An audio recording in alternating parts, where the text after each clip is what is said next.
Obviously, I am not going to review all 6 movies. Even I have my limits too.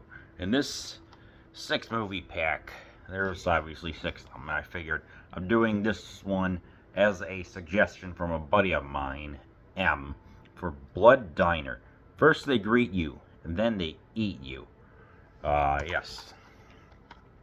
And of course, this is a 1987 color movie that's 88 minutes long, directed by Jackie Kong.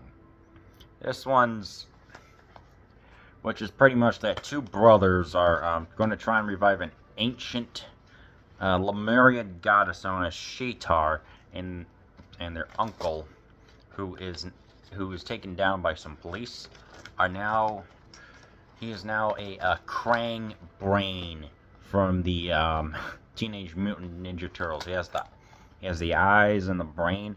It's absolutely hilarious. Just based on that plot alone, you know exactly what you're getting. This is a horror movie that is a parody. It's a parody of many things that were going on. One, we've got the brains. One, we have the brain of the family member, obviously. We have the Frankenstein reference of one, the brain that can actually somehow speak. Two, trying to revive the Sheetar goddess by bringing in together various body parts from a bunch of bimbos and stuff like that. And three, there wasn't any lightning, but there was a person in a white trench coat, so technically that counts, I guess. Doesn't? I mean, they don't exactly go to like graves or anything, but close enough. Two, obviously, with the health craze going on in the 1980s, everybody getting physical. So they just like there are some people. There's a bunch of nude acrobatic cheerleaders going on. Seriously, there's amount of good nudity in this movie, but for all the right ways. It's got blood. It's got boobs. What more do you want? And in order to harvest all these organs, these brothers open a diner, I think somewhere in New York or something like that. It's never really specified. So, in order to harvest them, it's like, they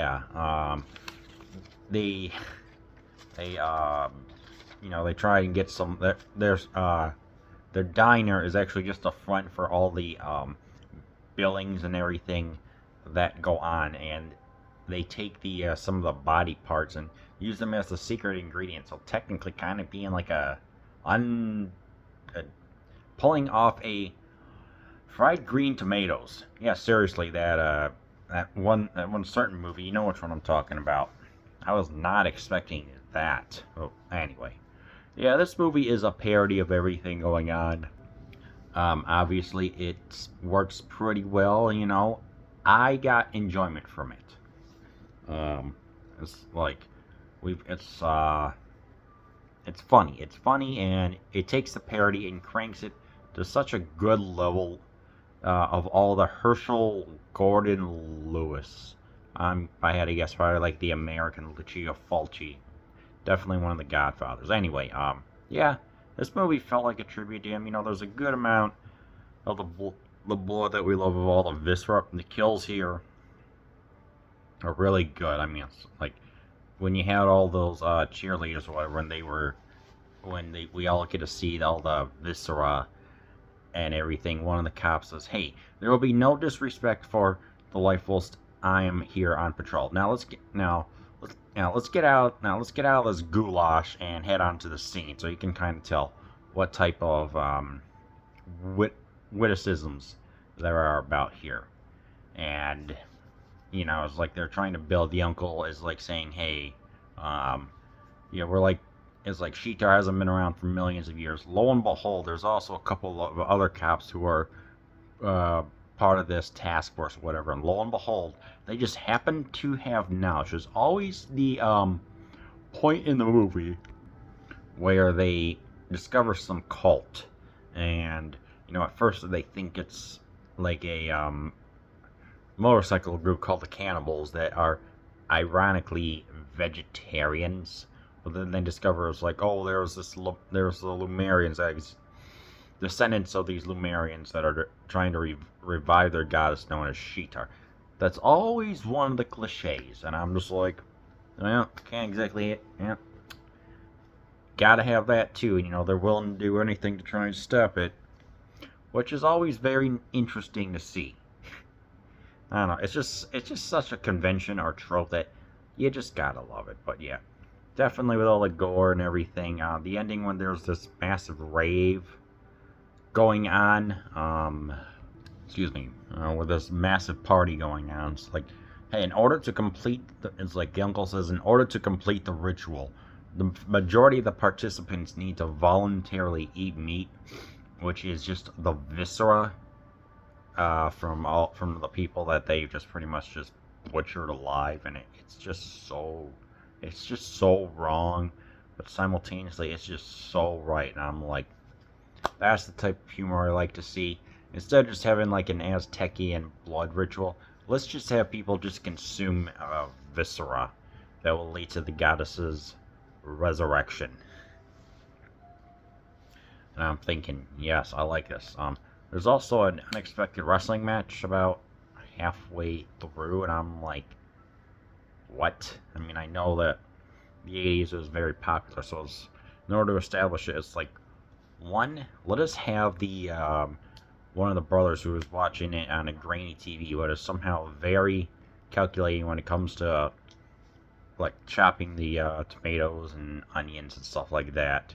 And then eventually we'll have him later face this this Hitler gimmick that it just works because it's like how they eventually use a slingshot to get the heel.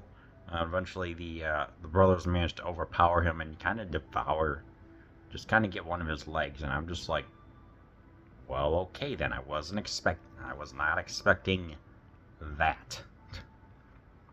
Obviously this was before kayfabe was broke. Before kayfabe, the art of keeping wrestling real was broken, so they kind of play it like it's for real and everything else. And it's like, it's okay. It's in like a little hall or something like that. It's like the every man's sport, which is fine. But yeah, ultimately, there's also some music too. What I've noticed that there was doo-wop, punk, a little bit of ska, I think, which just adds to the just the overall parodic tone. I personally like when there was some dismembering going on. They were playing some like angelic music, and just to show that they have ascended to divinity, I guess you could say. Even though what they're doing is horrendous, it's so funny with what they do. So this movie just works out well. This is a movie that's a cult classic. I mean, it's got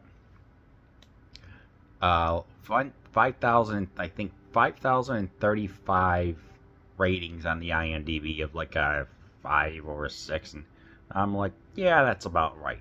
The pacing for this movie is great. It moves along quickly. Yes, we get the diner in the daytime. Yes, we get the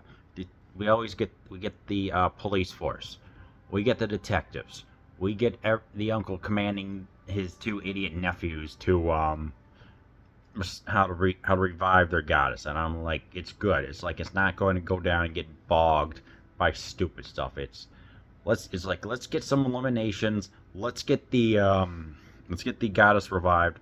Let's get some 1980s locales, music, diners, etc. rebuilt, and let's get straight to the point. Let's have this for 87 minutes. Boom, gets it done. What some people may not like, well, obviously people say that the jokes may not exactly 100% hit their mark, and I'm like, yeah, I can see that, but at the same time, it's like, this is a movie for people who are into horror, know what's going on, and can get appreciation from it. But yeah, obviously, it's not high art like The Godfather or even freaking Brian De Palma. This is a movie that you when you have a lousy day at work or lousy day from life or whatever, you turn it on for 87 minutes, you turn your brain off, and you just enjoy it. So yes, do I recommend that you watch Blood Diner? Yes, I do.